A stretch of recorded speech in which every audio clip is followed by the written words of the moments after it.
dari jeda dulu atau lumayan.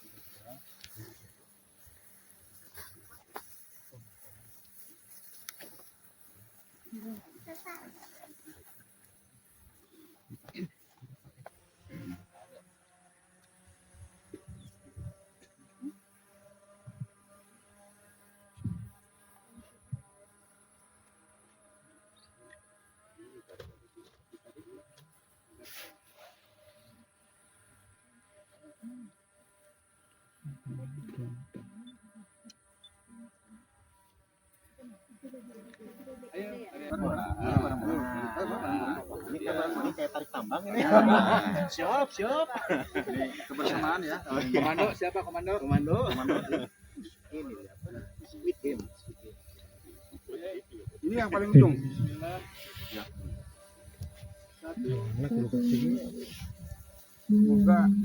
Semoga elang ini semakin Bismillahirrahmanirrahim. Hop. semakin dia.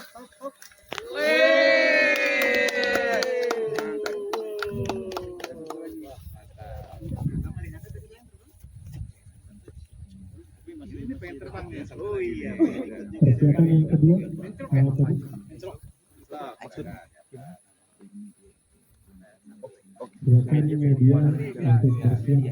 2, 1.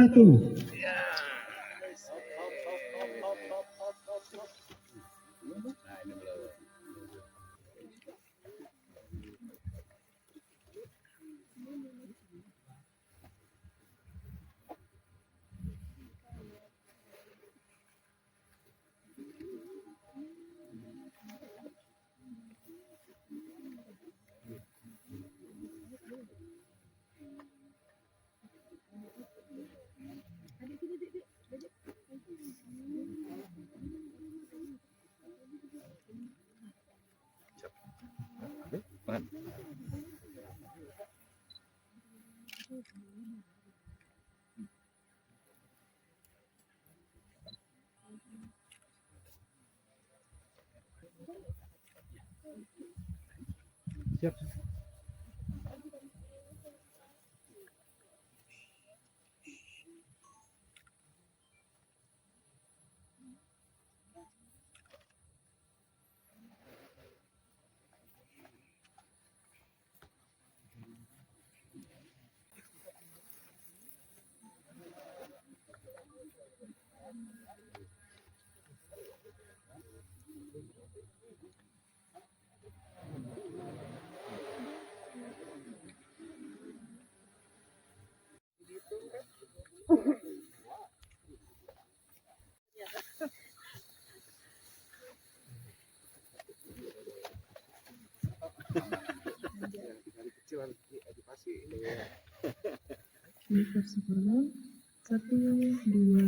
Elang ini sebenarnya hasil dari evakuasi oleh tim rescue Balai Besar KSJ Jawa Barat. Lalu kita titip rawatkan di Taman Satwa Cikembulan, serta yang cukup luar biasa dari Taman Satwa Cikembulan, serta dukungan yang luar biasa juga dari Star Energy hingga terlaksananya pelepasliaran satwa ini ke habitatnya. Kok Cikembulan yang terpilih, Pak? Alasannya apa? Cikembulan yang berhasil terpilih untuk dititip peliharaan. Ya, kami kan melakukan pembinaan ya semua lembaga konservasi taman satwa. Kebetulan Cikembulan itu memiliki fasilitas yang mumpuni untuk bisa menampung satwa liar jenis elang.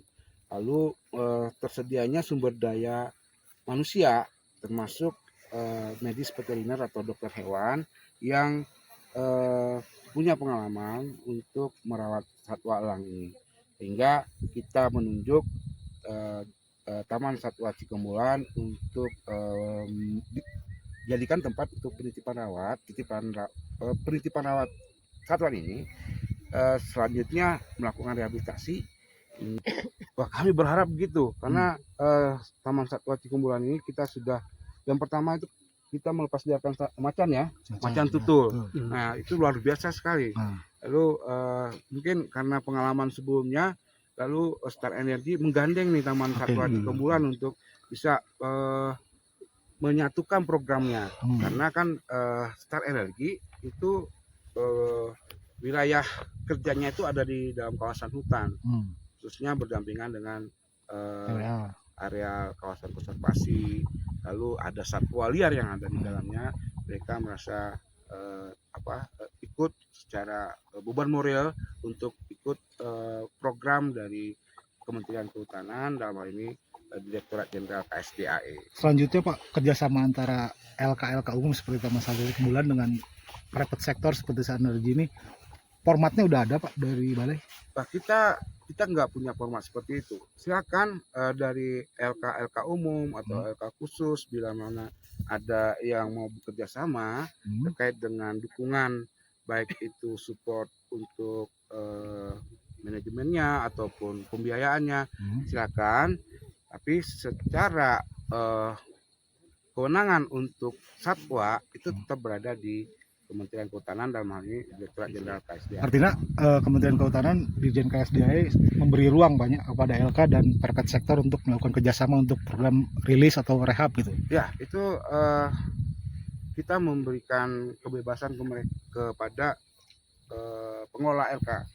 Bagaimana mereka bisa mencari Private sector ya. Sumber dana atau dukungan dari private sector, ataupun saja ini ada toko buah misalkan, mungkin mereka bisa kerjasama untuk menyalurkan buah yang masih layak menjadi pakan satwa. Oke Pak, Pak Rudi Pak, gimana Pak? Ini kan ada perlakuan kata Bapak tadi khusus untuk Sukma dan Ajeng ini diberikan paket hidup dulu. Ya, jadi sebelumnya untuk satwa elang ini ataupun jenisnya, ketika satwa ini mau dikembalikan ke habitatnya, kita harus memantau perilaku. Jadi kebetulan elang ini memenuhi pantauan dari Halpern dari keeper, kemudian para medis, ke dokter hewannya, bahwa ini ada suatu indikator nih bahwa ini punya potensi. Jadi pada akhirnya kita menyesuaikan. Nah, sebetulnya kita sudah punya ininya nih rangkumannya.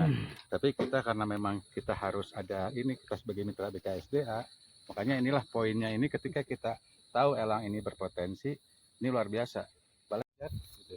Tapi ketika ini ada poin ini, kemudian kita ada arahan, ada pembinaan, akhirnya apa yang kita lakukan ini ya ada semacam peluang gitu ya.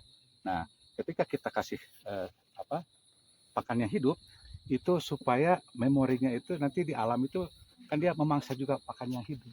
Jadi sudah terbiasa, terlatih. Jadi satwa yang akan dilepas liarkan itu kajiannya harus betul-betul, mulai dari kesehatannya, kemudian tadi ada indikator parameter lah, kayak ada nilai fishing grade kayak gitu, yang memang alam itu memang tidak segampangnya ini. Jadi kita melepas liarkan elang ini jangan kita spekulasi. Udah berapa kali dasar. kalau ini pelepasan? Kalau untuk elang, jenis elang mungkin kali ini luar biasa dengan disupport oleh Star Energy yang peduli akan lingkungan. Terima kasih juga untuk Balai Besar KSDA yang selama ini membimbing kami, sehingga ini waktu yang panjang ini bisa berhasil ya, ya. Jadi tahapan-tahapan untuk ini kita di elang baru. Sebelumnya kita memang pernah macam itu. Ya, saya berharapnya sih mereka liar sendiri lah. Ya, jangan dilepas liarkan, artinya jangan ditangkap. Pak, selain Ajeng dengan Sukma ini masih ada juga elang-elang yang masih di Bapak yang siap dilepaskan gitu Pak, baik. nanti ke depan. Elang yang ada di saya itu lumayan banyak, kurang lebih ada 20 ekor lebih. Jadi nanti kalau misalkan memang ada potensi-potensi ke sana, nanti kita diskusikan kembali dengan Balai Besar KSDA, kita pindahkan, atau misalkan berpotensi, mari kita rehab. Makanya komitmen kita itu ada mulai dari rescue, rehab, kemudian rilis. Itu yang triple L itu kita nempel di Taman Satwa Cikambulan. Pas soal kerjasama dengan pihak lain dalam rilis ini, apakah kemungkinan dilakukan dalam jangka panjang Pak? Nah, harapan kami seperti itu, karena ketika kita melakukan suatu kegiatan konservasi, kita tidak bisa berdiri sendiri. Ya, dengan kerjasama Star Energy luar biasa. Jadi kita ada poin-poin yang memang kita istilahnya ada kelemahan di sini. Ketika kita bekerja sama dengan perusahaan Star Energy ini, tutupilah Star Energy. Jadi Satwanya gitu. Nah, tetapi berbeda nih di Taman Satwa Cikambulan ini, mereka menunjukkan ada ada keinginan untuk melakukan kegiatan konservasi, salah satunya pelepas liaran gitu ya. Nah, hal inilah yang membuat kami tertarik untuk mendukung ya kegiatan dari Cikembulan ini bersama BBKSDA Jawa Barat seperti itu. Nah, dukungan yang kami lakukan ini ada beberapa hal ya. Untuk seremonial ini kami support lah seperti itu ya, dan untuk logistik seperti itu ya. Nah, kemudian itu lihat dari kandangnya ya. Kandang itu kita gunakan tim kami sendiri ya. Kita punya tim yang biasa menggunakan scaffold gitu, untuk membuat perancah ya. Kita biasa gunakan untuk maintenance peralatan di kantor gitu, di pembangkit listrik. Terus kalau pikir, kayaknya bisa nih ya kita gunakan prinsip scaffold ini untuk membuat rangka kandangnya, sehingga kita berdayakan tim scaffolder tersebut untuk membuat rangka ini juga gitu ya, yang kemudian ini dimodifikasi juga oleh teman-teman BKSDA untuk membuat tutup kandang dan selanjutnya. Kira-kira seperti itu ya ini kandang habituasi betul sekali Pak. Bisa dibuat jangka panjang seperti itu ya. Seperti itu Pak. Jadi belum, tapi kami ada wacana. Tapi ini bisa menambah keanekaragaman hayati ya di kawasan Star Energy. Oh ya jelas, iya itu yang sebelumnya kami sampaikan ya, bahwa Star Energy Geothermal Darajat ini beroperasi di kawasan Taman Satwa Gunung Papandayan, area Taman Wisata Alam Kawah Darajat gitu ya. Nah, kemudian tentu di sini lengkap dengan flora fauna yang berada di lokasinya, dan kegiatan pelepas liaran ini tentu akan mempertahankan dan menambah keanekaragaman hayati di ekosistem Taman Wisata Alam tersebut. Kerjasama ke depan juga dalam konteks itu bisa ya Kang? Iya, saat ini kita menjajaki untuk jangka panjang.